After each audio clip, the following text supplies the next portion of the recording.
Ghislaine Maxwell's victims had wished for a sentence that acknowledged some of their suffering. Though 20 years was not the highest they'd hoped for, it was still enough. Maxwell and Epstein were predators who were able to use that power and privilege to harm countless individuals, and for far too long, the institutions that should be protecting the public were instead protecting them.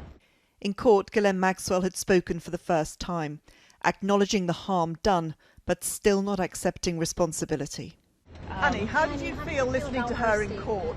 I'll just say one more thing, her statement felt like a very hollow apology to me. She did not take responsibility for the crimes that she committed, and it felt like once more her trying to do something to benefit her and not at all about the harm that she had caused. Sarah Ransom is another survivor of Maxwell and Epstein, but only just. Twice she's attempted suicide, struggling to find peace 17 years on.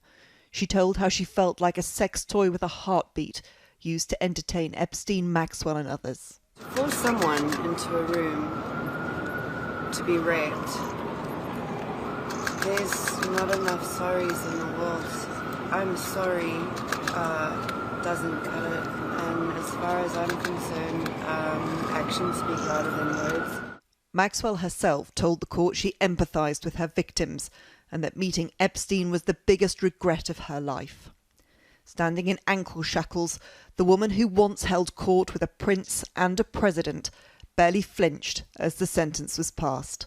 Ghislaine will be exercising her right to appeal her conviction and sentence, and we, the family, will be solidly behind her all the way. Maxwell was said to have enabled her partner Jeffrey Epstein to abuse hundreds of women and girls, sometimes taking part herself. I made a statement, thank you. He left her $10 million when he died. As part of her sentence, she's been fined 3/4 of that.